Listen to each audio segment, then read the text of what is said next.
serving the people of East Tennessee. WATE 6 on your side news at 11 starts now. Command to all units are confirmed with PD. This is an explosive device. I need everybody to stay back at least 1 block. Our top story tonight is the major explosion that rocked downtown Nashville. The city's mayor saying a deliberate bomb caused damage to 41 buildings, calling what happened an attack. The FBI is leading the investigation, and both President Trump and President-elect Biden have been briefed on the situation. Here's ABC's Avery Harper. And Senator Marsha Blackburn is encouraging anyone who knows anything about what happened to reach out to the FBI. The reward for information that leads to an arrest and conviction is now over $300,000. AT&T tells us service here in Knoxville and the surrounding area was impacted by damage caused by this morning's explosion. Several of our local law enforcement agencies have reported problems related to this throughout the afternoon. AT&T says they're in contact with law enforcement and working as quickly as possible to restore service. Meanwhile, T-Mobile's president said the company was experiencing issues around the region as well, including here in Knoxville because of that explosion. Our coverage of the downtown Nashville explosion, it does not stop here. We have a closer look at how the explosion and those outages impacted travel at the Nashville International Airport. That is still ahead at 11. Another big story we are following tonight is the weather as ice and snow continue to impact people all across the area. Over the past 24 hours or so, Knox County Engineering and Public Works has worked to remove over 100 trees from roadways across the county. And power still out for thousands across East Tennessee. More on that in a minute, but right now we do want to check in with Ken Weathers. So Ken, what is the latest on all of this winter weather? For the most part. Ken, thank you very much. Meanwhile, KUB is still reporting 4,500 customers are without power tonight.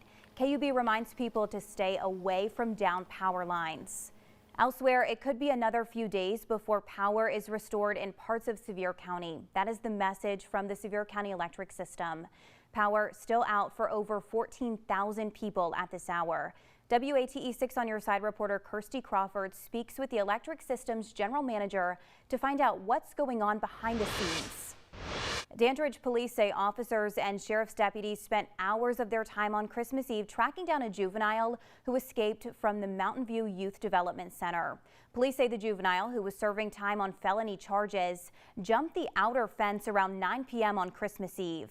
That person was caught 5 hours later in the early morning hours. We're told, quote, a couple of officers received minor injuries. No other details were released. Today, the Knox County Health Department reported 3 more deaths from COVID-19. 290 Knox County residents have now died from the coronavirus. 138 are battling the virus in the hospital tonight.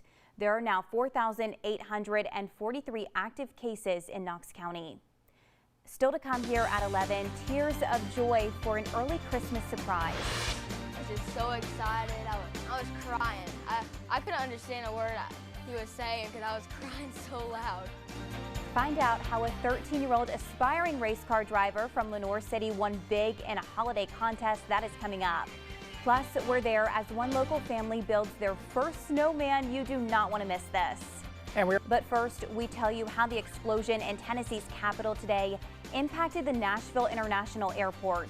Stay with us, everyone. You're watching WATE 6 on your side news at 11. We'll be right back.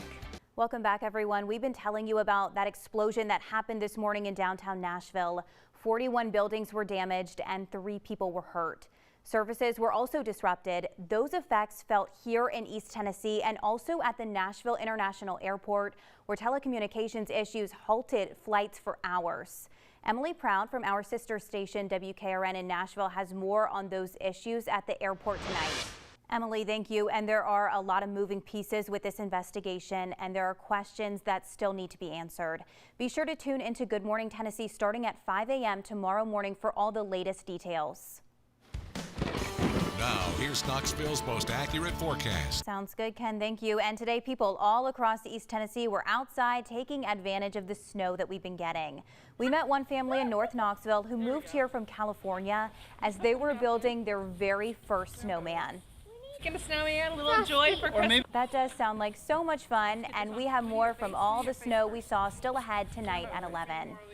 Local wrecking companies stayed busy last night with all this wintry weather. Fountain City Wrecker tells us they couldn't even get to all of the cars that slid off the roadways, partially because the conditions were too bad for their tow trucks and spots, and also because there were too many people in need of help. We probably had. The advice from the pros at Fountain City Wrecker: if you don't have to get out in this winter weather, go ahead and stay home. Some good advice there. Well, fire crews are thankful roads were not too icy this morning as they responded to a fire in Powell. Roll Metro tells us firefighters arrived to find flames in the attic of this Copeland Road home. They believe a wood stove's flue pipe was the cause. No injuries were reported.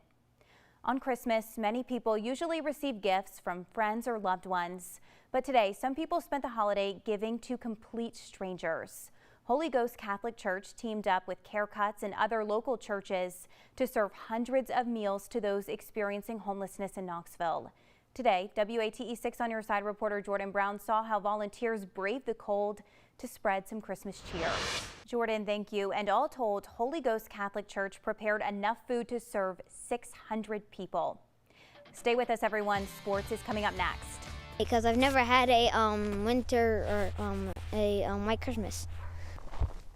Oh, that is special. And that was WATE 6 on Your Side chief photographer Brian Engelstad asking those questions.